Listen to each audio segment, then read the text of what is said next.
ওম সাইরাম, জয় সাইরাম। সাই বাবার নবপ্রদীপের ভিডিও তোমরা ভীষণভাবে সেখানে সাপোর্ট দেখিয়েছো। আসলে বাবা চেয়েছে তোমাদের হাতে হাতে এই ভিডিওটা পৌঁছে যাক এবং অনেকে উপকৃত হও। যারা ইতিমধ্যে করেছো, মানে বহু সংখ্যক মানুষ করেছো, আমি যাদের থেকে ছবি পেয়েছি তাতেই আমার মনে হচ্ছে যেন বাড়ি বাড়ি দীপাবলি লেগে গেছে। তো এরকম ছবি পাইনি তারা তো আছো প্রচুর আরো। তো আমার বিশ্বাস নিশ্চয়ই প্রতিটা ঘরে এরকম দীপাবলির মতন একটা থালায় করে 9টা প্রদীপ জল জল করে জ্বলে উঠুক, আর তার সাথে সাথে তোমার ভবিষ্যৎ হয়ে উঠুক উজ্জ্বল। তো এই 9 প্রদীপ আমি ডিটেলসে দেখিয়েছি কিভাবে করতে হবে, কিভাবে চালাতে হবে, প্রতিটা নিয়ম কিন্তু আমি খুঁটিনাটি করে দেখিয়েছি। তবুও প্রচুর প্রশ্ন আসে, আমি এখনো তাদের কোয়ারির উত্তর দিয়ে যাচ্ছি। তাদেরকে আমি বারবার বুঝিয়ে দিচ্ছি যে ভিডিওটি পুরোটা দেখুন, তারপরেও যদি কিছু থাকে আমি অবশ্যই বলবো। তো আজও আমি বলছি, যারা ওই ভিডিওগুলো দেখেছো বা দেখবে বা এই ভিডিও দেখছো তাদেরকে বলবো ওই ভিডিও দেখো, আর যারা ওটা দেখার পরেও কোয়ারি আছে তারা অবশ্যই আমাকে জিজ্ঞাসা করতে পারো, আমি আরো উত্তর দিয়ে দেবো। তবে আজকে বলবো রাকা রয় চৌধুরী, এনার একটা এক্সপিরিয়েন্স বাবার দেওয়া, অদ্ভুত।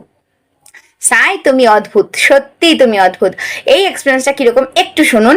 এটা হলো নবপ্রদীপেরই বা নদিয়া, যেটাকে আমরা বলি নদিনের নদিয়া বা নদিনের নবপ্রদীপের এক্সপিরিয়েন্স। এই ভক্তটি বাবার এই পরম ভক্ত বা ডিভোটিটি ভেবেছিলেন যে তার একটি কাজ আর একটি সমস্যায় সে আটকে গেছে এবং সে এই বিপদ থেকে উদ্ধার হওয়ার জন্য এই প্রদীপটা জ্বালিয়ে সংকল্প নেবে 9টা দিন ধরাবে। তবে তার মুখে শুনুন কিভাবে ঘটে গেল চমৎকার। প্রদীপ জ্বালাতে পারলো না, মানে শুরু করবে আর তার মধ্যেই বাবার চমৎকার, বাবার আশীর্বাদ তার জীবনে চলে এসেছে, তার বিপদ বা তার সমস্যা দূর হয়ে গেছে। তো তবুও যেহেতু সে বাবার কাছে প্রতিজ্ঞাবদ্ধ, প্রদীপ তো সে অবশ্যই জ্বালবে, আর তাছাড়া সে ভীষণ রকম ভাবে বাবাকে ভালোবাসে, তাই সেক্ষেত্রেও সে প্রদীপ অবশ্যই জ্বালবে।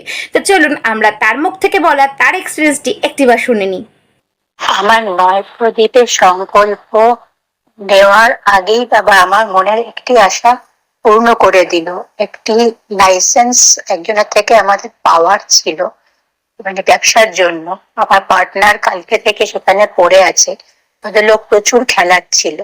আমি শুধু সাই স্মরণ করে গেছি আর বাবাকে বলে গেছি, বাবা আজকে তোমার 9 প্রদীপের পুজো শুরু করবো, তুমি এখান থেকে বের করে এনো। 9 প্রদীপ পুজোর আগেই, মানে বসার আগেই আমার পার্টনার ফোন করে বললো লাইসেন্স পেয়ে গেছি, আর যেখানে লাইসেন্সটা জমা দেবার সেখানে জমা হয়ে গেছে, 3-4 দিনের মধ্যে কাজটা হয়ে যাবে। বাবা পুজো শুরুর আগেই আমার কে মিরাক্কেল দেখিয়ে দিল। জয় সাইরাম।